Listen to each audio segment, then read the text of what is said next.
뇌 발달에 있어서 내면 소통의 중요성은 늘 감사하며 살아야 하는 이유는 아이와 뇌는 출생지구부터 신경세포간의 시냅스 연결이 급속하게 늘어난다.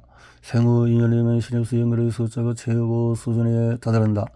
마치 거의 모든 신경세포들이 뇌를 꽉 채울 정도로 빽빽하게 연결이 된다. 그 이후부터는 자주 연결하는 연결망은 더 강화되고 사용하지 않는 시냅스 연결은 끊어지고 정리된다. 이른바 가지치기가 일어나는 것이다. 마치 사람들이 자주 다니는 길이 큰 도로가 되고 다니지 않는 길은 숲속으로 사라지는 것과도 같다. 성인이 되면 생후 2년까지 형성된 시냅스 연결 가운데서 절반 정도만 남게 된다. 물론 살아남은 연결망은 더 강화된다. 적절한 환경에서 자주 사용되는 신경세포와 신경명은 제대로 발달한다. 그렇지 못한 연결망은 영구히 사라지거나 덜 발달하게 된다.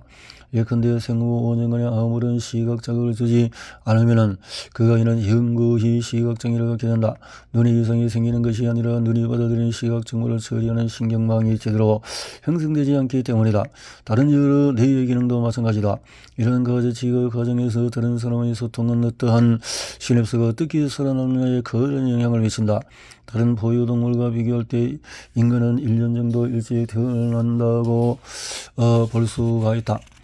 망아지는 태어나자마자 일어나서 걸어다닌다. 그러나 인간은 첫 돌이 지나야 겨우 일어서서 걷기 시작한다. 신경학적인 진화론에 따르자면 인간은 다른 포유동물처럼 어느 정도 생년력을 지닌 상태에서 태어나기에는 너무 커져버렸다. 뇌는 커졌지만 직립보행을 하게 되면서 산도는 오히려 좁아졌다. 커다란 뇌를 가진 아이를 출산할 수 없게 된 것이다. 할 수 없이 내가 충분히 성장하기 전에 출산하게 된 것이다. 인간만큼 미성숙한 뇌를 지닌 채 태어나는 포유동물은 없다. 인간에는 전체 신경망의 6분의 5가 출생 이후에 형성된다. 감정조절, 주의집중, 행동조절 등 전전도 비절 정신 기반의 능력도 마찬가지다. 인간과 가장 가까운 유인원의 침팬지는 태어난 직후와 더 자랐을 때의 뇌 크기 차이가 2배에 불과하다. 인간은 4배나 된다. 인간은 태어나서도 적어도 한두 해 동안에 절대 혼자서 살아남을 수가 없다. 누군가가 24시간 세심하게 보살펴 줘야만 생존할 수가 있다. 우리는 모두 양육자의 엄청난 보살핌과 헌신적인 사랑 덕분에 살아남은 것이다. 우리가 늘 감사하며 살아가야 하는 근본적인 이유다. 우리는 각자 잘나서 자기 앞가림을 살아가는 것은 아니다. 엄청난 사랑을 받은 덕분에 살아남았고 지금 이렇게 계속 살아갈 수 있는 것이다. 여러 뇌 연구 결과에 따르면 아이와 양육자 사이의 상호작용은 뇌구조 발달에 결정적인 영향을 미친다. 양육자와 어린아이의 소통은 아이의 두뇌 발달에 있어서 결정적으로 중요하다. 해리 할로우의 붉은 털 원숭이 실험은 새끼가 태어나자마자 어미와 격리해서 키우면 내가 제대로 발달하지 못한다는 것을 분명하게 보여주었다. 영양 부분을 충분히 공급해서 다른 신체에는 멀쩡하게 잘 성장해도 뇌는 그렇지 못했던 것이다. 어미와 충분히 접촉하지 못한 채 성장한 붉은 털 원숭이의 뇌는 용적량이 절대적으로 줄어들었을 뿐 아니라 스테로이드 호르몬 수용체를 충분히 발달시키지 못해 스트레스 상황에 제대로 적응하지 못했다. 양육자가 아이를 안아주고 쓰다듬어주는 신체 접촉을 자주 하고 애정 어린 목소리를 들려주면 아이의 정서 발달에 도움이 된다. 또한 양육자는 동공학대를 통해서 아이의 감정인지 훈련도 시킨다. 어린아이는 양육자나 다른 사람 얼굴 사진의 동공학대를 보면 같이 동공이 확대된다. 동공학대는 감정적인 흥분을 반영한다. 상대방의 부정적인 감정이나 긍정적인 감정 표현을 보면 동공이 확대된다. 이것은 마치 편도체의 활성화와도 같다. 강한 관심을 끄는 자극에 주어지면 동공이 확대되는 것이다. 사실 양육자와 아직 어느 능력을 제대로 갖추지 못한 어린아이 사이의 소통은 두 사람 사이의 소통이라기보다는 양육자의 혼잣말에 가깝다. 만 3세 반 이전의 어린 아이에게는 아직 마음 이론이 형성되지 않아서 정상적인 소통이 어렵기 때문이다. 흔히 양육자는 아기에게 묻고 혼자 답한다. 독백이면서 동시에 대화이기도 하다. 이것은 양육자의 발화된 셀프 토크이다. 음성으로 표현되는 내면 소통이다. 이런 과정을 통해서 아이는 구조를 습득하고 문장을 만들 수 있게 되며 기억자와 경험자를 구성해 나간다. 양육자의 독백과 대화가 아이의 머릿속에 울림으로 남아서 내면 소통 능력을 일깨운다. 내면소통의 능력을 일깨운다. 내면에 각인된 목소리. 아이는 만 3세에서 4세가 되었어야 타인의 관점이나 마음생들을 이해할 수 있는 멘털 내정의 능력을 갖추게 된다. 이때 비로소 자기 입장과 타인의 입장을 구분할 수 있게 되고 타인의 입장을 헤아릴 수 있는 역지사지의 능력이 생기는 것이다. 타인의 입장을 이해할 수 있을 때 비로소 자의식이 생겨나고 자의식은 자기 자신을 주인공으로 하는 스토리텔링 능력이다. 이때부터 자신의 경험에 대해서 나름의 의미를 부여할 수 있게 되며 경험하는 사건들을 일화 기억으로 저장하게 된다. 자신이 알고 있는 사실과 다른 내용을 상대방이 알도록 하는 거짓말을 할 수도 있게 되는 것도 이때부터다. 독자적으로 내면 소통을 해낼 수 있는 능력을 갖추게 되는 것이다. 이 시기 이전은 자아가 형성되기 전이므로 이때의 경험은 일화 기억으로 남지 않는다. 아이의 아직 내면 소통의 능력을 갖추지 못한 상태이므로 아기의 덩어리인 일화 기억을 형성하지 못하는 것이다. 따라서 우리는 만 3.5세 이전의 일은 기억하지 못한다. 이 시기는 나라는 정체성을 지니지 못한 상태이고 나는 아직도 존재하기 이전이다. 우리가 태어난 시점은 서류상의 생년월일이지만 내가 인간으로서 이 세상에 존재하게 되는 것은 그로부터 3년 반이 지난 시점부터다. 3.5세가 넘어서야 인간은 비로소 하나의 자아로서 존재할 수 있게 된다. 사실 우리의 인생은 그때부터 시작이 된다. 나의 삶은 나의 생년월일이 아니라 적어도 그 후로부터 3년 반은 지나서야 시작이 되는 것이다. 양육자가 아이를 향해서 내면 소통을 하면 아이 역시 스스로 내면 소통을 할 수 있는 계기를 얻게 된다. 양육자와 아이가 각각 내면 소통할 수 있게 되었을 때 비로소 양육자와 아이는 대화할 수 있게 된다. 내면 소통이 시간적으로나 논리적으로나 기능적으로나 대인 소통보다도 우선한다. 양육자와 아이가 서로 소통함으로써 아이의 자아가 구성된다. 대부분 아이가 경험하는 최초의 타인은 보통 양육자다. 양육자의 관점에서 양육자의 내면 소통은 아이의 자아 형성에 커다란 영향을 미친다. 우리의 자아는 어린 시절 양육자의 내면 소통이 깊이 각인되어 있다. 그렇기에 성인이 되어서도 자기 자신에 대해서 생각할 때 양육자에 대해서 생각할 때 뇌는 매우 비슷하게 반응한다. 어린 시절 양육자와의 소통을 통해서 자아가 만들어졌기에 우리 뇌는 양육자와 나 자신을 동일시하게 된다. 실제로 여러 뇌 영상 연구에 따르면 사람들이 자기 자신에 대해서 생각할 때 양육자에 대해서 생각할 때 뇌가 활성화되는 부위가 거의 정확하게 일치된다. 관련성에서 두 번째 조건에서 주 양육자인 어머니와 관련성이 높은 단어를 고르게 했으며 세 번째는 알파벳에서 A. 그래서 그 결과들은 어디에서 같은 부위를 사용하는 것이 밝혀졌다. 우리 뇌의 깊은 곳에서는 양육자와 자기 자신을 동일시하려는 기제가 자리 잡고 있다. 특히 양육자를 생각할 때와 자기 자신을 생각할 때 모두 MPFC 전진도 비뇌지를 중심으로 활성화가 일어난다. 이러한 양육자 자아 동일화 현상은 동서양을 막론하고 발견되는 현상이지만 특히 아시아권 사람들에게서는 더욱 두드러지게 나타난다는 연구 결과들이 있다. 양육자에 감사하는 것이 나의 내면에 깊이 각인된 나 자신을 긍정하고 나 자신에게 감사하는 것과 같은 효과를 지닌다. 특히 어린 시절의 양육자의 모습과 목소리를 기억하며 그 시절의 양육자에게 감사하는 마음을 갖는 것은 자기 긍정과 타인 긍정을 동시에 하는 것과도 같은 강력한 효과가 있다. 이러한 연구 결과가 의미하는 바는 양육자와 아이의 관계는 두 개의 고정된 실체가 외적인 상호작용을 통해서 서로 영향을 주고받는 식으로 형성되는 것이 아니라는 것이다. 양육자의 목소리가 아이의 내면에 각인된다는 것은 그것이 돌에 새겨진 글자와도 같은 고정적인 실체로 존재한다는 뜻이 아니다. 그것은 양육자의 목소리가 아이의 내면에 펼쳐져 들어가 있다는 뜻이다. 아이의 의식이 양육자의 의식이 내향적으로 펼쳐져 있는 상태인 것이다. 그것은 끊임없이 지속되는 생성질서의 과정이다. 과거 양육자의 목소리는 생성질서로서의 끊임없이 아이의 자기가치감을 만들어주고 재생산하게 해주는 존재다. 어린 시절에 자아가 형성되어가는 동안에 양육자가 지속적으로 들려주는 사랑의 목소리는 아이의 가치감의 근원이 된다. 사랑과 보살핌의 목소리는 아이의 자아식의 내재적인 질서로 펼쳐져 들어가 짜여지게 된다. 아이는 누군가 나를 이렇게 보살피고 사랑해주는 것을 보니 나는 분명히 가치 있는 존재라는 스토리텔링을 습관적으로 하게 된다. 이것이 아이의 자기가치의 근거가 된다. 가치감.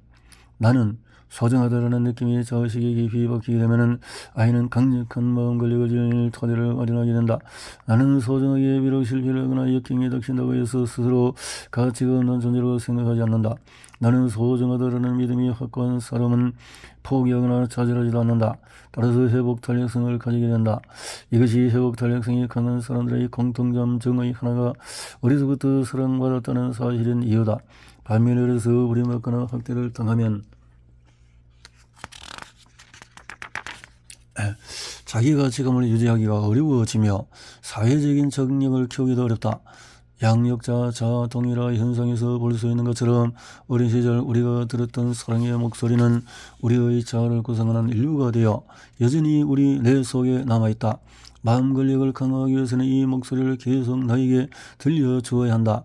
내는 어린 시절의 양육자의 목소리를 나의 일부라고 생각한다. 따라서 내가 나에게 들려주는 애들로 사랑스러운 내면 소통은 마음 권력 훈련의 강력한 요소가 된다. 성인이 된 후에도 양육자의 보살핌과 사랑의 목소리를 회상하고 그것을 스스로의 목소리를 통해서 자기 자신에게 이야기해 주는 것은 매우 효과적인 내면 소통 훈련이 된다. 이러한 긍정적인 셀프 토크는 특히 감사하기 훈련이나 자기 긍정 등과 결합하면 전전도피질 신경망의 활성화 효과를 보인다. 이런 내 영상 연구를 통해서도 입증되었다. 전전도피질 활성화를 위한 자기 긍정, 타인 긍정의 훈련에 대해서는 제10장에 자세히 다룬다. 내면 소통의 유형과 스타일은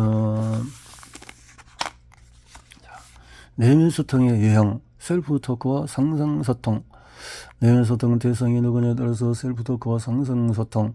셀프 토크는 나에 대해서 이야기하는 것. 다시 내적으로 셀프 토크와 외적으로 또 혼자 속으로 자신에게 이야기하는 것이고, 외적 셀프는 입 밖으로 말하는 혼잣말이다. 내가 셀프 토크에는 여러 가지 생각, 결심, 기도, 다양한 형태가 또 글쓰기, 읽기, 또 셀프 토크 요소가 포함되어 있다. 머릿속에 끊임없이 떠오르는 생각들 역시 내적 셀프 토크인데 이것은 내가 의도적으로 계획하거나 예견하기 힘들다.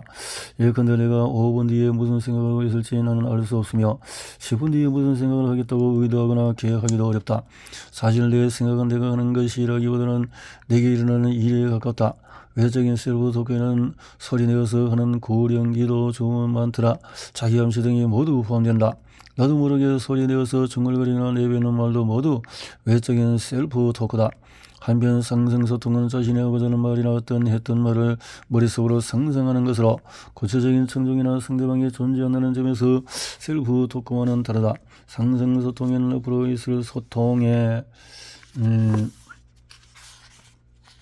대해서 미리 생각해보는 예견된 상상소통과 이미 지나간 대화 내용을 다시 떠올리며 되뇌는 회고적인 상상소통이 있다. 회고적인 상상소통은 인간관계 갈등 상황에서 많이 일어난다. 이렇게 이야기했어야 하는데 내가 미처 얘기하지 못했는데 더 강하게 따지거나 비판했어야 하는데 등등의 생각의 꼬리에 꼬리를 물고 계속 일어나서 그런 부정적인 생각에 집착하는 부정적인 반추의 상태에 빠지게 된다. 이 경우에 앞으로 갈등 상황에서 할 이야기를 미리 예견하고 준비하기도 한다. 사실 인간관계 갈등의 핵심은 실제 말다툼을 하는 순간이 아니라 혼자서 머릿속으로 부정적인 상상소통의 내용을 끊임없이 회고하고 예견하는 것을 반복하는 데 있다. 이렇게 함으로써 분노와 증오가 생기고 고통과 불행감이 걷잡을 수 없이 증폭이 된다. 인간관계 갈등이 실제로 존재하는 것은 인간과 인간이라기보다는 각자의 머릿속이다. 따라서 인간관계 갈등 해결의 열쇠는 두 사람 사이에 있는 것이 아니라 각자의 내면 소통의 내용을 바꾸는 데 있다. 두 사람 사이의 갈등이나 어떤 문제가 있을 때 두 사람이 만나 사이에 놓인 문제를 해결하려고 아무리 애써도 해결이 안 되는 이유다. 타인과의 관계에서 발생하는 갈등의 근본 원인은 각자의 내면 소통에 있는데 그것을 바꿀 생각을 안 하기 때문이다. 말하자면 각자의 머릿속에 이루어지는 부정적인 내면 소통 습관이 인간관계 갈등의 근본 원인이다. 이런 갈등에서 벗어나려면 자기 내면에서 끊임없이 재생산해내는 부정적인 내면 소통의 습관부터 바꿔야 한다.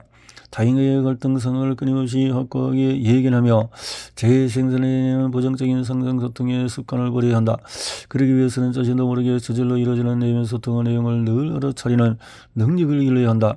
실제로 여러 연구가 긍정적인 상상소통이 자기 이해, 인간관계 유지, 갈등 관리, 스트레스 해소 등의 효과를 지니고 있음을 발견했다. 예견된 상상소통은 불안 증세를 가져오기도 한다. 불안한 사람일수록 예견된 상상소통을 부정적인 방향으로 하는 경향이 있다.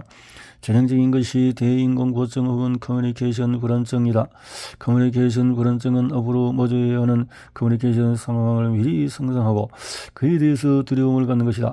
발표, 면접, 대화, 스피치, 토론, 회의, 협상 등 여러 유형의 커뮤니케이션을 해야 할 때 과도하게 긴장을 하고 불안해하는 사람이 많다.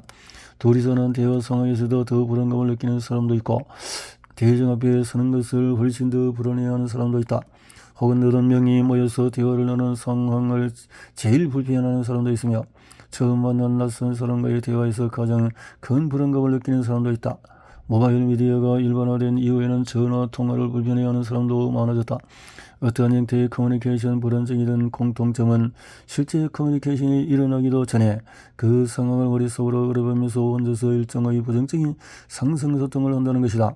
커뮤니케이션 불안증이 심한 사람은 특정한 유형의 커뮤니케이션 상황에 대해 부정적인 상상소통을 하는 것이 습관이 되어 있다. 커뮤니케이션 불안증은 습관적인 부정적인 내면 소통이 가장 큰 원인이므로 효과적인 대처 방법은 두려움이 커지는 커뮤니케이션 상황에 대해서 자연스레 긍정적인 내면 소통이 일어나도록 반복적인 훈련을 하는 것이다. 실제로 여러 커뮤니케이션 학자가 긍정적인 상상소통이 커뮤니케이션 불안증을 감소시키는 효과적인 대응 방법이 될 수 있음을 보고하고 있다. 좀 더 구체적으로 말하자면 커뮤니케이션 불안증은 다른 사람에게 좋은 평가를 받고 싶다는 욕심이 클수록 그리고 좋은 평가를 받을 수 있다는 자신감이 낮을수록 심해진다. 따라서 타인에게 잘 보이려는 습관적인 욕심을 버리고 아울러 나는 타인의 평가로부터 자유롭다는 자신감 혹은 자기 존중심을 키워나가는 것이 큰 도움이 된다.